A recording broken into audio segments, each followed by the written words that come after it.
আলহামদুলিল্লাহ, অবশেষে Malaysia calling visa খুলে দিয়েছে। তাহলে 25টা এজেন্সির নাম তারা প্রকাশ করেছে। এই 25টা রেকর্ডিং এজেন্সির মাধ্যমে আপনি এখন আগস্ট মাস থেকে এই বর্তমান আজকে শনিবার শনিবার থেকে আপনি মালয়েশিয়ার জন্য ফাইল বা ভিসা প্রসেস করার কার্যক্রম চালু হয়েছে। এই খুশির সংবাদটা আমি আপনাদের সাথে একটু শেয়ার করবো এবং কিভাবে কত লক্ষ টাকা দিয়ে আপনি আসতে পারেন সেটা বিস্তারিত বলবো।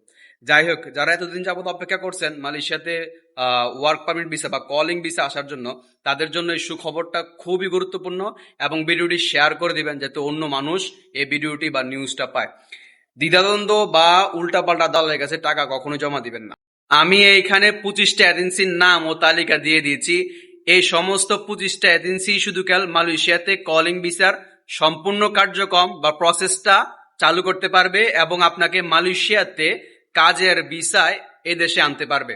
অন্যথায় অন্য কোনো এজেন্সি কাছে টাকা জমা দিবেন না বা অন্য কোনো এজেন্সি চাইলেও আপনাকে মালয়েশিয়াতে কলিং ভিসা আনতে পারবেন না। বিষয়টা অবশ্যই খেয়াল রাখবেন। বর্তমানে মালয়েশিয়া কলিং ভিসা আলহামদুলিল্লাহ চালু হয়েছে, তবে এই 25 এজেন্সি ছাড়া অন্য কোনো এজেন্সি কোনোভাবেই কোনো প্রকারে আপনাকে মালয়েশিয়ার ভিসা আনতে পারবে না। তাই অবশ্যই এই এজেন্সির মাধ্যমে পাসপোর্ট জমা দিবেন, এই এজেন্সিগুলোর সাথে কন্ট্যাক্ট করবেন। সরাসরি আপনি আপনার পাসপোর্ট নিয়ে এজেন্সিতে যাবেন, তখন তারা আপনার ভিসা এবং পারমিট প্রসেস করবে ইনশাআল্লাহ। আর হ্যাঁ, বর্তমানে মালয়েশিয়াতে আসতে কত লাগে এই বিষয়টা আমি ভিডিওর শেষে বলে দিচ্ছি। সর্বপ্রথম বলবো যে আপনি যদি মালয়েশিয়া আসার জন্য আগ্রহী থাকেন, অবশ্যই মালয়েশিয়াতে কোনো সাপ্লাই কোম্পানিতে আসবেন না। শুরুতেই এজেন্সির সাথে কথা বলবেন কি কি ভিসা বা কি কি কাজের চাহিদা তাদের কাছে আছে। আমি বলবো আপনারা সবসময় কোম্পানির ভিতরে আসবেন, যেমন market cleaning, super market, shopping mall, display product. তারপরে কিছু কোম্পানির নাম আমি শেয়ার করছি। নাম্বার 1 ইকোনুসেপ, number 2 Aeon mall, number 3 NSK, number 4 Mr DIY.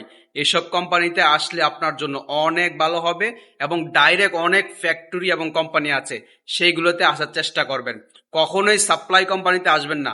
বর্তমানে সাপ্লাই কোম্পানির কাজ কাম খুবই কম এবং বেতন নিয়ে কাবজাব করে।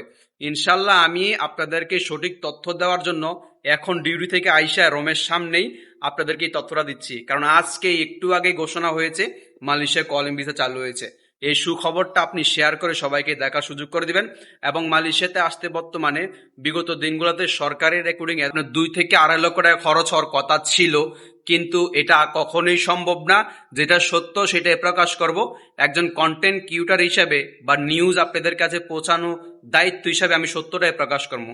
আপনারা কখনোই এত কম টাকা আসতে পারবেন না। অবশ্যই 5+ আমার মনে হয় লাগতে পারে, কারণ বাংলাদেশ ভাই সিন্ডিকেটের একটা জায়গা। আপনি কখনোই অল্প টাকায় অসম্ভব আশা।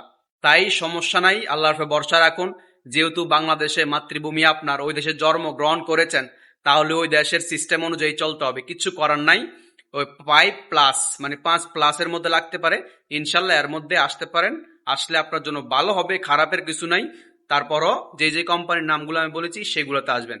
আজকে এই পর্যন্তই। ভালো থাকবেন, সুস্থ থাকবেন। আসসালামু আলাইকুম ওয়া রাহমাতুল্লাহ। চ্যানেলটি সাবস্ক্রাইব করে দিবেন।